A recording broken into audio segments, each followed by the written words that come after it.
what we are discussing now? Amphoteric oxides.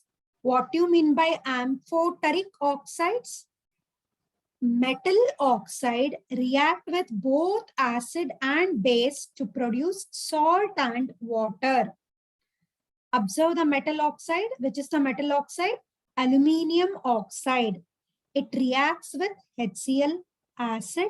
It reacts with base, sodium hydroxide, giving rise salt, aluminium chloride, sodium aluminate, and water.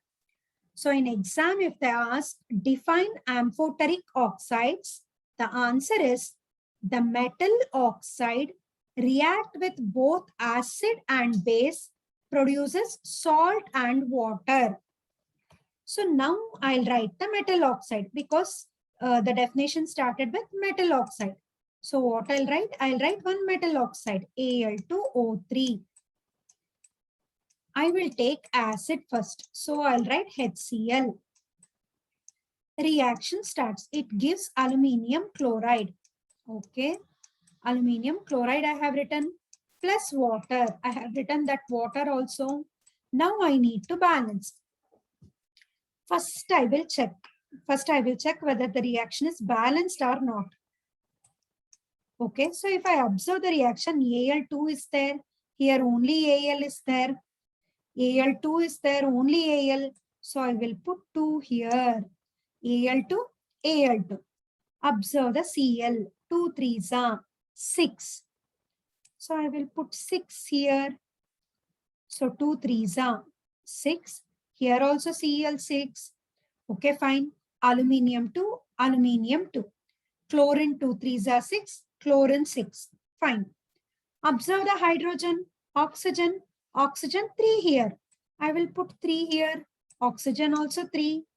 Hydrogen 3 2s are 6. Here also hydrogen 6. Again I'll repeat. Observe what we are studying. Amphoteric oxide. So what I'll do, I'll take aluminium chloride. Sorry, aluminium oxide. Because we need metal oxide. It reacts with acid. So I'll write acid.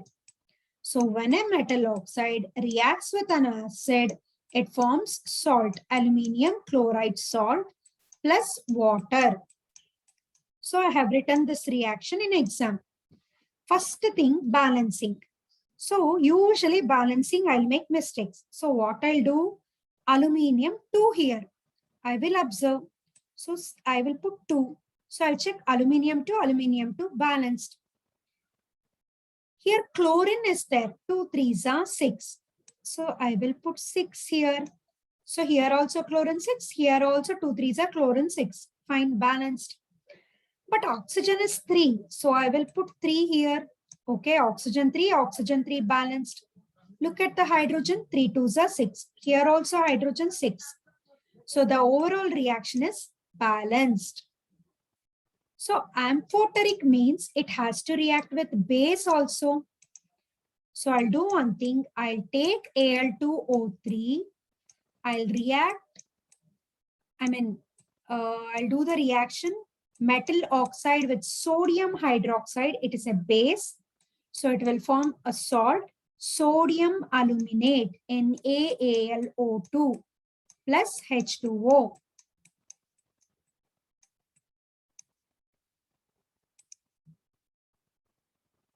Just a minute.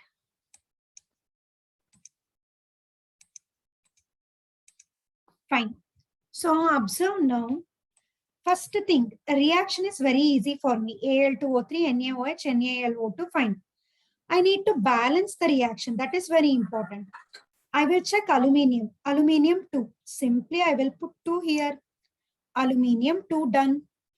I'll observe oxygen. 2 2s are 4. Here also 3 plus 1, 4. But here one more oxygen is there. So what I'll do, sodium also 2. So I will put 2 here. Slowly observe aluminium 2, sodium 2, sodium 2. Oxygen 3 plus 2, 5. Oxygen 2 2s are 4. 4 plus 1, 5. Hydrogen 2, hydrogen 2.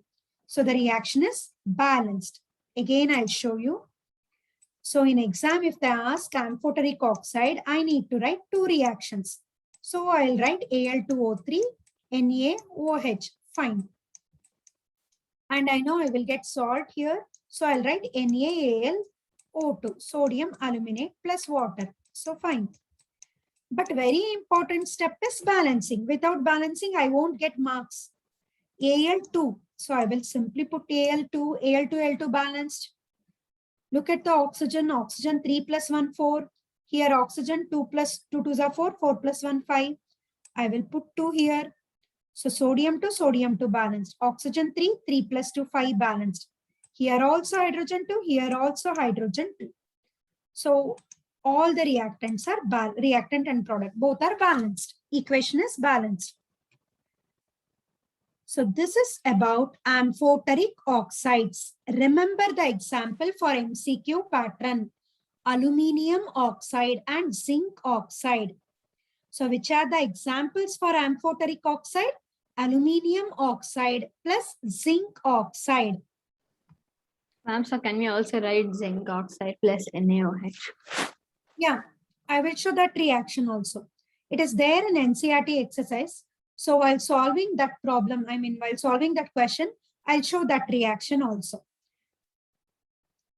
So we can write aluminium oxide, same you will get zinc chloride and zinc aluminate.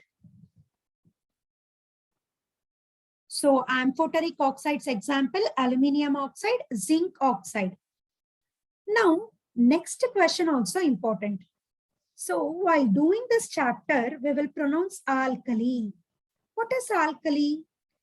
Most metal oxides are insoluble in water. Most metal oxides are insoluble in water. But few metal oxides are soluble in water.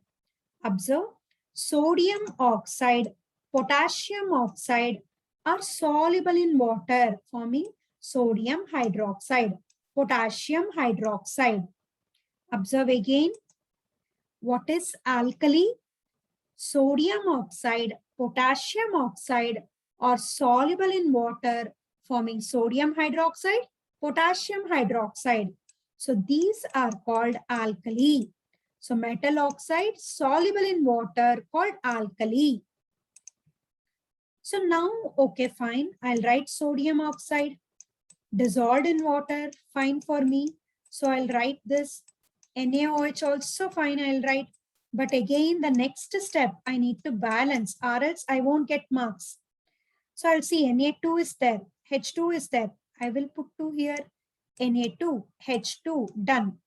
O, 1 plus 1, 2, here also O, 2. So it is balanced. Easy way of balancing. Only 2 I need to add, done. Then I will write potassium oxide plus water and it will become potassium hydroxide. Fine. So now what I'll do, I'll observe K to H2. I will simply put 2 here, 2K H2, done. O1 plus 1, 2. Here also O2. So easily I balance these two equations. Okay, we observed in activity 3.9. What is the activity? See, let us recall the activity. Here, metals burning, metals reacts with oxygen, they are showing. So, magnesium plus oxygen gives dazzling white flame. All the metals reacts with oxygen. That is the activity. Fine. But observe now, all the metals do not react with oxygen at the same rate. Sodium and potassium reacts vigorously. It catches fire easily. In your lower classes also you have studied. Sodium and potassium reacts vigorously. So it causes explosion. Therefore, it has to be stored under kerosene. Why sodium and potassium are kept immersed in kerosene oil? Suddenly on exposure to air, it catches fire, causes explosion. Therefore, sodium and potassium are kept immersed in kerosene oil. So this point you already know because you have studied in your lower classes. Fine. So now we'll study one more point. At ordinary temperature, surface of the metals such as magnesium, aluminium, zinc, lead are covered with thin layer of oxide. Usually magnesium, it is rubbed with sandpaper. Why? Because one coating will be formed. It reacts with oxygen and it forms magnesium oxide. When you bring onion and when you cut onion, sulfur easily reacts with air. It causes tears in our eyes. So aram se it will expose to air and it forms oxide. So the protective oxide layer prevents the metal from further oxidation. Okay, so this is the reason why aluminium, magnesium, zinc, lead are resistant to oxidation, because already one layer of oxide is formed. Observe one more thing, last point, one more point is there. Iron does not burn on heating, but iron fillings burn vigorously when sprinkled in the flame of burner. So when you sprinkle the iron fillings, it will burn, but a whole iron won't burn. Copper also does not burn, but hot metal coated with black colored copper oxide, it will burn. And you know one more thing, gold and silver, we pay huge money for gold and silver. Why? It doesn't react with oxygen even at high temperature. So that's why we pay more money and will wear gold and all, because gold not react with oxygen. So it maintains its lustrous surface. So that's why we wear bangles, chains or whatever, because gold lustrous and it doesn't react with oxygen even at high temperature. Fine. So we understood few points. So now we have to observe this experiment also. Okay, before observing this experiment, I'll teach you one more process. So we'll observe one more process, anodizing. First, we will recall what we are studying, and then I'll explain this anodizing process. See, which chapter we are studying? Metals and non-metals. You already observed all the metals in your surroundings only. If you look at your mom, she's wearing gold. Gold is lustrous, one property done. So if you look at your sibling, if they are playing with some toys or some wire or whatever the thing with metal, so metal item can be made into thin sheet, thin wire, malleability, ductility property, or the electric wires, copper wire, good conductor of heat and electricity. So metals will produce sound, that also you know, your school bell will ring, that property only, sonorous property. So almost all the metals you have observed, even non-metals. Non-malleable, non-ductile, non-sonorous, non-lustrous, all these things. So these are the physical properties. But in this chapter, we have to study chemical property, because this is chemistry. We have to study reactions. So we understood, okay, all the metals reacts with oxygen. Metal oxide will be formed. Amphoteric oxide reacts with acid and base. Alkali we studied. And we studied some points. Why sodium in kerosene? Why magnesium gets protection from further oxidation? And copper and iron does not burn, but silver and gold do not react only with oxygen even at high temperature.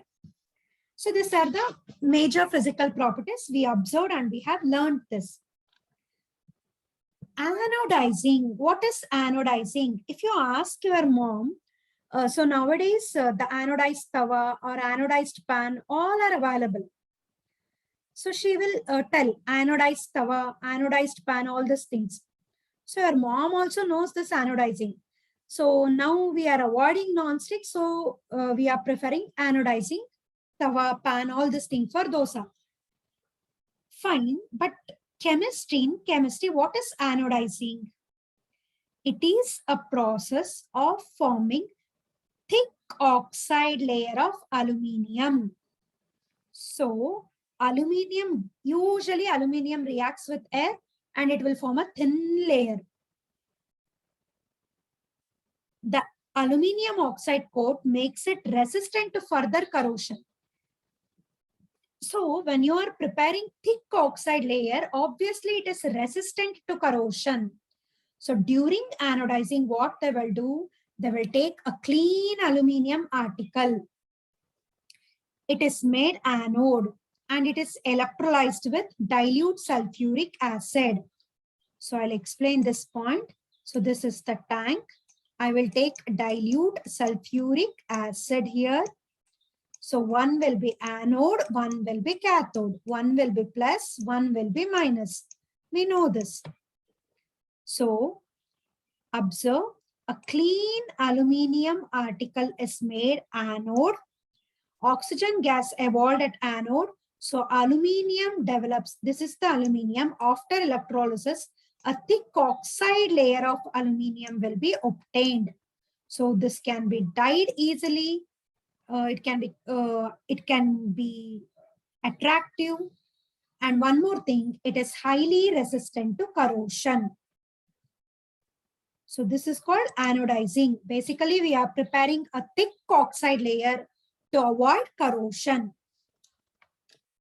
Yes, so these are the properties we learned.